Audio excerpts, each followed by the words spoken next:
Hey guys, welcome back to my channel. आज हम start करेंगे cluster C of personality disorders according to DSM-5 यानी diagnostic and statistical manual of mental disorders. अच्छा, basically cluster C personality disorder ऐसे individuals में देखा जाता है जो बहुत ज़्यादा एंशियस होते हैं, फेयरफुल होते हैं, हर सिचुएशन को बहुत ही केयरफुली हैंडल करने की कोशिश करते हैं। और जब यह किसी सिचुएशन को हैंडल कर रहे होते हैं तो अंदर ही अंदर खुद से एक जंग लड़ रहे होते हैं एंजाइटी की। उनको बहुत ज़्यादा एंजाइटी फील हो रही होती है। वो हर सिचुएशन को एक नेगेटिव पर्सपेक्टिव से देखते हैं और उनको लगता है कि बस हर चीज़ ख़राब होने वाली है। अच्छा, DSM-5 के मुताबिक क्लस्टर सी पर्सनालिटी डिसऑर्डर में 3 टाइप ऑफ पर्सनालिटी डिसऑर्डर्स शामिल हैं। फर्स्ट आता है अवॉइडेंट पर्सनालिटी डिसऑर्डर, सेकंड आता है dependent personality disorder and the last one is obsessive compulsive personality disorder. अच्छा, हम इन तीनों डिसऑर्डर्स को बहुत ही ज़्यादा डिटेल में पढ़ेंगे। जैसे हमने क्लस्टर ए और बी पर्सनालिटी डिसऑर्डर्स को पढ़ा था, हम इनके इंट्रोडक्शन के बारे में बात करेंगे, हम लोग इनके डायग्नोस्टिक क्राइटेरिया के बारे में बात करेंगे, प्रेवलेंस, इटियोलॉजी, एंड पे हम लोग इनका डिफरेंशियल डायग्नोसिस भी डिस्कस करेंगे।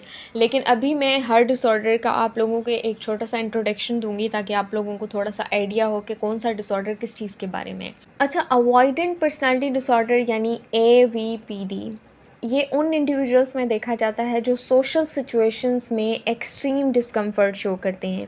ये लोग हमेशा ये सोचकर घबराते रहते हैं, परेशान होते रहते हैं, एंजाइटी में जाते रहते हैं कि लोग हमें जज करेंगे, क्रिटिसाइज़ करेंगे, रिजेक्ट करेंगे। इनका एक कॉमन पैटर्न होता है, ये दूसरों के साथ मिलने से पहले बार बार सोचते रहते हैं कि कहीं सब कुछ ख़राब ना हो जाए, कहीं मुझे एम्बेरसमेंट ना बर्दाश्त करनी पड़ जाए। ये लोग अक्सर शाय, क्वाइट और सेल्फ कॉन्शियस होते हैं, लेकिन इनके अंदर डिज़ायर होती है कि वो लोगों के साथ कनेक्ट करें। सिर्फ इनके अंदर जो फेयर ऑफ रिजेक्शन होता है वो इतना स्ट्रॉन्ग होता है कि वो कनेक्शन से पहले ही, किसी के साथ कनेक्शन बनाने से पहले ही सोचना शुरू कर देते हैं कि कहीं सब कुछ ख़राब ना हो जाए, कहीं सब कुछ ख़त्म ना हो जाए। ये सिर्फ नॉर्मल शाइनेस नहीं होती, ये एक डीपली रूटेड पैटर्न होता है जो उनके रिलेशनशिप्स, कैरियर और डेली लाइफ को बहुत ही ज़्यादा स्ट्रॉन्गली इफ़ेक्ट कर रहा होता है। अगर हम बात करें डिपेंडेंट पर्सनालिटी डिसऑर्डर की यानी DPD की, तो ऐसे इंडिविजुअल्स में DPD पाया जाता है जो दूसरों पर बहुत ज़्यादा इमोशनल और साइकोलॉजिकल डिपेंडेंस रखते हैं। इनको हर वक्त कोई ना कोई चाहिए होता है जो उनको रीअश्योरेंस, गाइडेंस और अप्रूवल पेश करे, चाहे वो छोटी सी ही बात क्यों ना हो, चाहे वो छोटा सा ही डिसीजन क्यों ना हो, उनकी ज़िंदगी का सबसे छोटा सा डिसीजन भी हो, उनको चाहिए होती है रीअश्योरेंस, गाइडेंस और अप्रूवल किसी और से जिस पे वो डिपेंडेंट हो। ये लोग अक्सर महसूस करते हैं कि मैं इनके अंदर एक थॉट पैटर्न पाया जाता है कि ये लोग हमेशा सोचते रहते हैं कि मैं अकेला कुछ नहीं कर सकता, अगर इसके साथ मेरा रिलेशनशिप ख़त्म हो गया तो मैं हमेशा अकेला रह जाऊंगा, मैं कैसे सर्वाइव करूंगा, मेरे सर्वाइवल के चांसेस बहुत लो हैं अगर लोग मुझे छोड़ जाएं तो।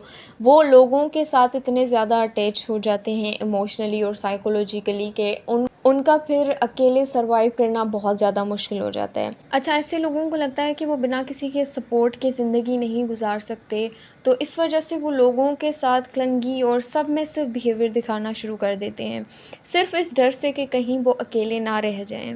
अच्छा, इनका जो ये फेयर है ये इतना स्ट्रॉन्ग होता है कि अगर रिलेशनशिप ख़त्म हो रहा है, किसी के साथ कोई पुराना रिलेशनशिप था जो एंड हो रहा है, तो ये फ़ौरन से अपने लिए कोई नया सपोर्ट सिस्टम ढूंढना स्टार्ट कर देते हैं, चाहे वो अनहेल्दी ही क्यों ना हो, चाहे उसमें हज़ार रेड फ्लैग्स हों, लेकिन ये अपने अकेले रहने के डर की वजह से उसको कंसिडर कर लेते हैं। अच्छा, ये डिसऑर्डर किसी की पर्सनैलिटी का ऐसा पैटर्न होता है जो उनकी इंडिपेंडेंस, सेल्फ एस्टीम और इमोशनल वेलबींग को बहुत ही डीप इफ़ेक्ट करता है।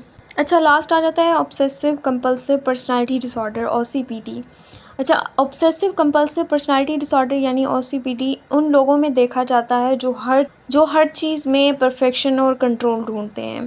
ये लोग हर काम एक स्पेसिफिक तरीके से, फ्लॉलेस तरीके से करना चाहते हैं, और जब चीज़ें उनकी एक्सपेक्टेशंस के मुताबिक नहीं होती तो ये इरिटेट होते हैं, एंशियस होते हैं, रिजिड हो जाते हैं। लेकिन एक इम्पॉर्टेंट बात, OCPD और OCD दोनों अलग डिसऑर्डर्स हैं, ठीक है। OCPD पर्सनालिटी डिसऑर्डर है, जबकि OCD ओसीडी एक डिसऑर्डर है। ओसीडी में लोग अपने इंट्रूसिव थॉट्स और कंपल्शन से परेशान होते हैं, और लेकिन ओसीपीडी वाले लोग अपने बिहेवियर्स को ठीक समझते हैं। यानी ओसीडी वाले लोगों को पता होता है कि कोई प्रॉब्लम है जिसकी वजह से हम लोग इरिटेट हो रहे हैं, लेकिन जो ओसीपीडी वाले होते हैं वो अपने बिहेवियर को जस्टिफाई करने की कोशिश करते हैं।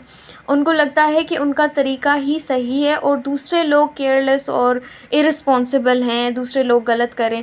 ये लोग अक्सर ओवरली फोकस्ड होते हैं ऑन रूल्स, ऑर्डर्स, लिस्ट्स और डेडलाइंस, और इनकी इस परफेक्शनिज्म की वजह से इनकी फ्लेक्सिबिलिटी, क्रिएटिविटी और रिलेशन सब इफ़ेक्ट होते हैं। तो ओसीपीडी उनकी ज़िंदगी का एक ऐसा पैटर्न बन जाता है जो उनको खुद स्ट्रेस दे रहा होता है और आसपास के लोगों को भी इमोशनली एग्जॉस्ट कर रहा होता है। अच्छा, ये था इन तीनों डिसऑर्डर्स का जो इंट्रोडक्शन। अब हम इन डिसऑर्डर्स को बहुत ही डिटेल में पढ़ेंगे DSM-5TR के अकॉर्डिंग, इनके क्राइटेरिया, प्रेवलेंस, एटियोलॉजी और डिफरेंशियल डायग्नोसिस।